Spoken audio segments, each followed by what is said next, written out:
Hi, CLD Nation. I'm going to try to do another interview vlog today. As everybody knows, I'm starting a new podcast called the CLD Podcast. And I'm not sure how this one is going to tie into it. This is still one of the first initial interview podcasts. And what I want to do is I want to introduce our guest today. Our guest her name is Grace. And without any further ado, I'm just going to let Grace give a brief introduction of herself. Okay, so my name is Grace. My home city is Shanghai, China. I have been in Irvine for almost a year now, and I'm currently working in a company doing sales and marketing, specifically focusing the Chinese market. So I have been working in this US-China trade and investment since 2012. That time in China, I was working for several state trade office, helping the small and medium-sized companies from US market to figure out their way to export to China. And since that, I've been doing a lot of business development, market research, and also a lot of FDI work for the companies that are interested in the Chinese market. So you say that you've only been in Irvine for a year. How long have you been in the US? About 2 years. About 2 years? Yes. Okay, did you go to school in any education in the US, or all your education was in China? I come over to study first. So I was at UCLA for a year. Only for a year? Only for a year. Is that a certificate program, or did you get a master's degree? It's a certificate program. Okay, and what was that in? So that was in 2015 when I come over here and I enrolled in UCLA for the international trade program, and then I switched to business because I want to further explore it. 2015, so you've been here over 2 years. A little bit over, yes, a little bit over. Okay, had you ever come to the US before coming for this program in 2015? Never, but I've been auditing the class. Before I come over, I visit the school and sit in the class and feel like I really like it, so I just... You came to the US? Yes.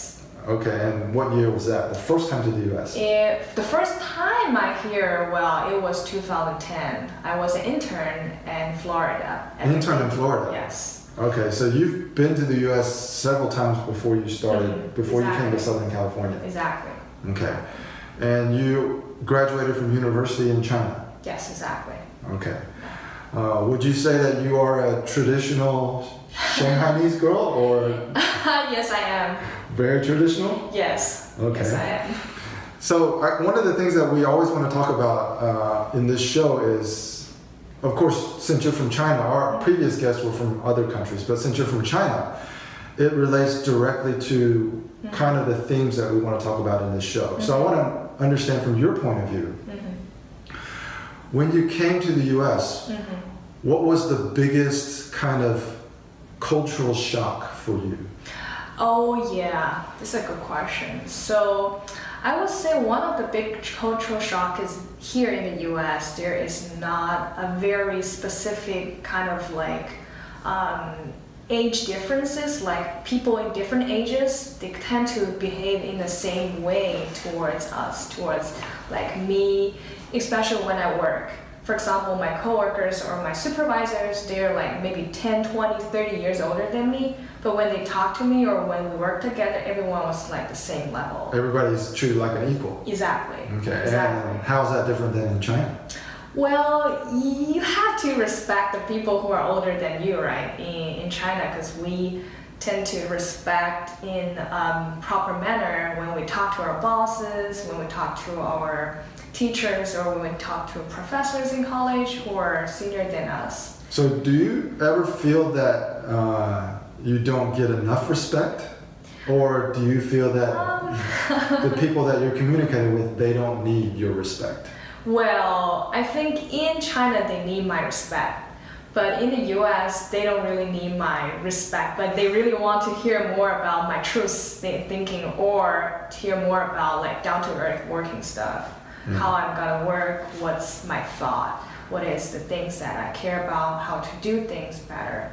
So yeah, one of the things that I've discovered is, and it's not just me, a lot of foreign managers feel that Chinese are not very good at sharing their true opinions, especially to people who are in a higher level or supervisory position. Okay, this is quite interesting. I think it's related to cultural issues here. Okay. So when we are trying to talk to our seniors in China, we tend to use something we call 委婉, which is not, directly to the point, but maybe.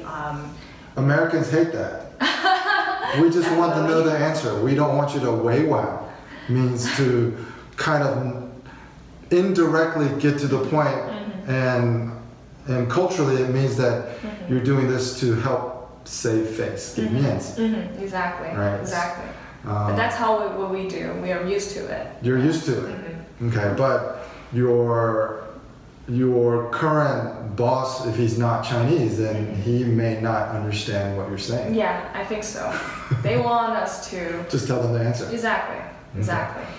Now, how have you adjusted to that different mentality?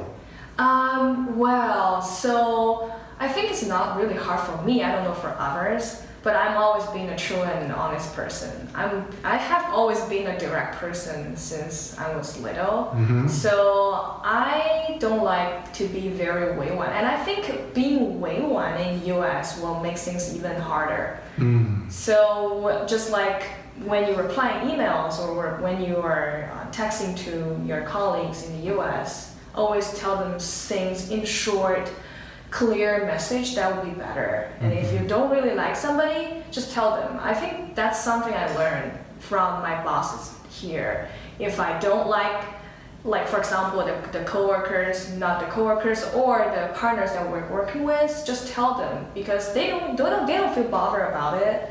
It's real feeling. What's the reason? Let's just fix it, or let's just do not work with this person or whatever. Yeah, as long as you're professional. Yes, exactly. As long as you have a reason behind it. Yeah. Okay.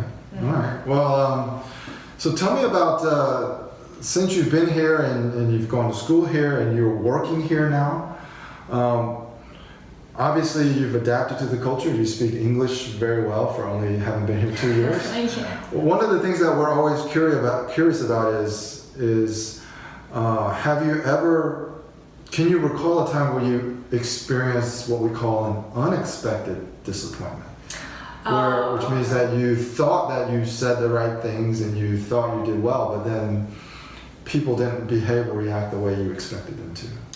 Okay, so I was in school in 2015. I come over first for school at UCLA, and my professors, they are all Americans. Okay. So at that time, I'm still like very Chinese mindset. I don't really speak out at class, and I'm like a typical good student. So being a good student in China, we don't really speak out a lot. We take notes and then just do well on the test. Exactly. So yeah, we are all 学霸, which means we are all 学霸 on the paper. Yeah. So in the end of a course, I think I've been very good at the study. My scores are really high. Test scores. All of my paper, homework, almost full score. And I feel like, well, my professor must like me, right? And I expect to, establish some close relationship with him. But later on, I figured like, he don't really want to talk to me, or he don't really have something to talk to me. And he don't point me to answer questions on class. I don't really understand why, because I work so hard. I was on library every day because he is a person that really like you to write papers every week. So the paper topic, they're really... Now the question is, you say you're in the library every day, you're studying very hard, but... He cannot see it. He cannot see it? Yes. Okay. So that's one of the things you have to be aware, even though you know you work very hard, he may not know that. Exactly. So he liked the people who speak out, even though they may be not so well performed on test scores, but they share opinions on class, which maybe is another topic for discussion. That's something I learned. That's not not the same case whereas we study at China, we don't really share a lot or share as much as here we do. So yeah, I would say that's a disappointment I have when I come over study, because I thought I would be That's a good example. So how has that changed the way you approach your job now that you're working? How has that changed the way that you communicate? Okay, so yeah, so I have to let the boss or the supervisors or my coworkers know that I'm actually working. I'm actually devoting my efforts in it. And it's also a challenge for me right now, because I have some time working at home, which means they cannot see my work. So what I do is I deliver my work reports to my boss. I contact him constantly, let him know as long as there is some updates. So I'll also speak out my opinions, just as long as I feel it's in a help or in a proper way. So if in China I'm in my desk or in my little kiosk working, and then deliver my report and don't speak to the bosses, maybe because I was not aware that I have to let them know what's my opinion. I was just doing my job. That's it. Okay. So this is I think a tougher question, especially if your boss might be watching this show. Is now that you have this experience from your professors and you've kind of made some adjustments, are you better able to predict how people like your boss will respond? Oh, that's a good question.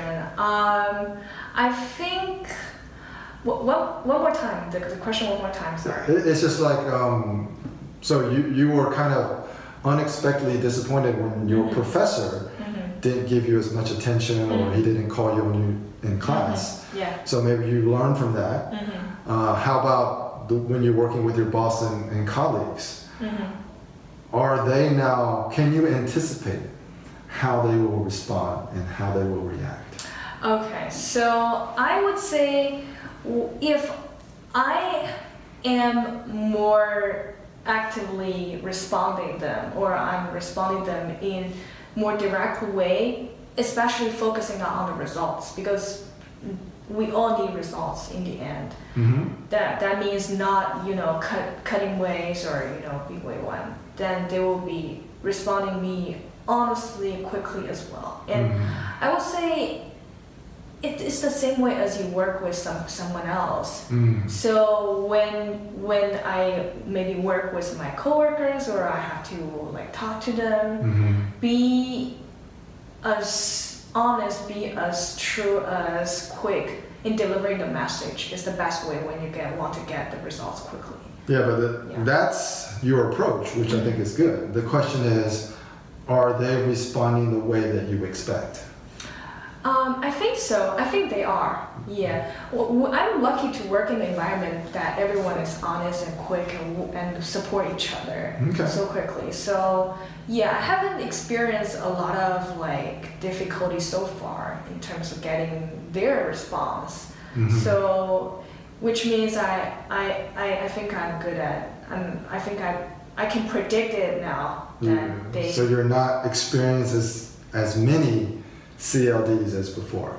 I think so. I think so. Well, that's great. That's great. Now, a couple more questions before we wrap this show up. What is your outlook for the future? Are you planning to stay in the U.S. indefinitely? Do you have plans to go back to China? How do you see your future from here? Well, this is a good question again. I'm still figuring out. But, Still figuring out. Yeah.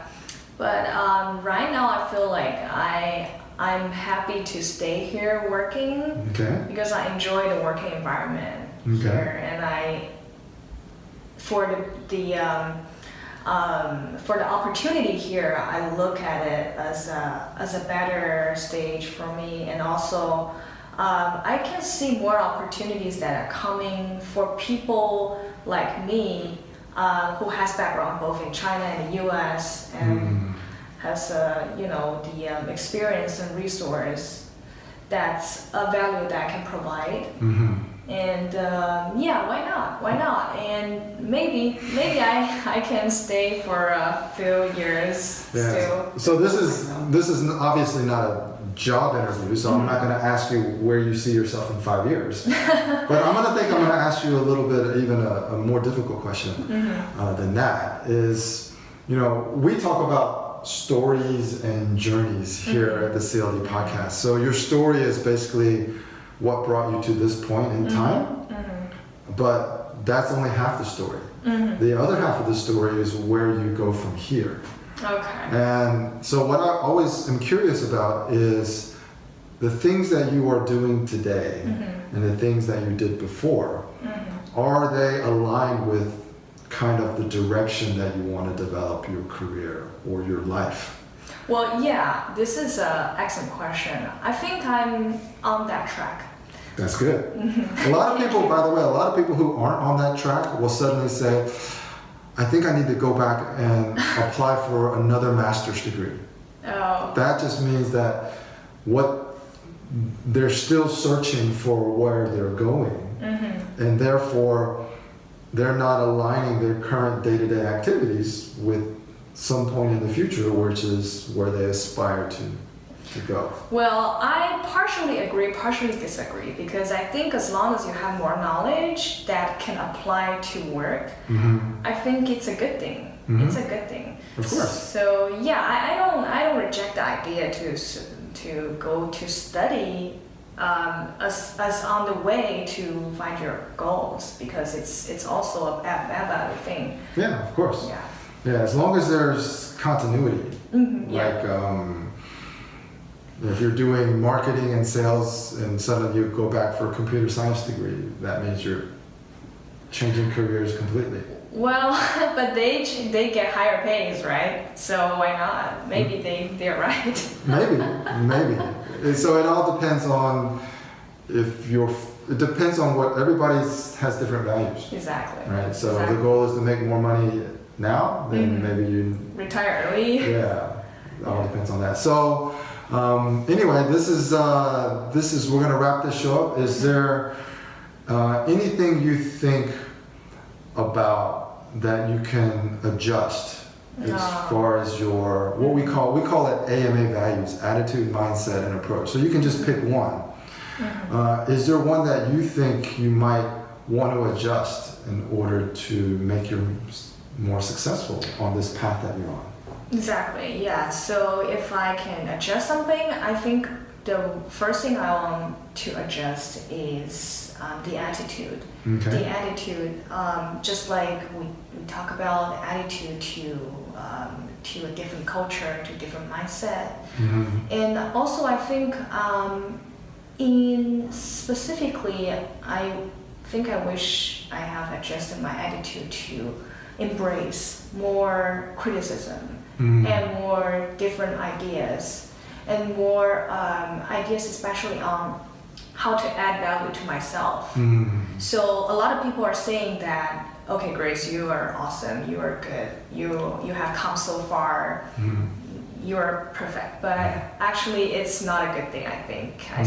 There's still a lot of things that we need to improve internally, physically, mentally.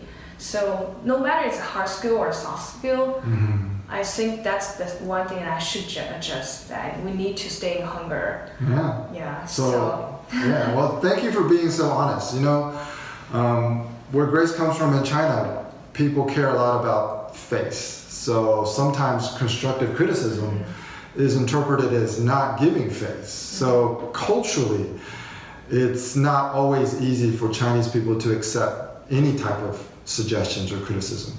So I just want to thank you for being so honest. I think you're on the right track to achieve what you want to achieve. And Grace was a little nervous, like all of my other guests, and I told her we're going to do this on the first take. There's no retakes.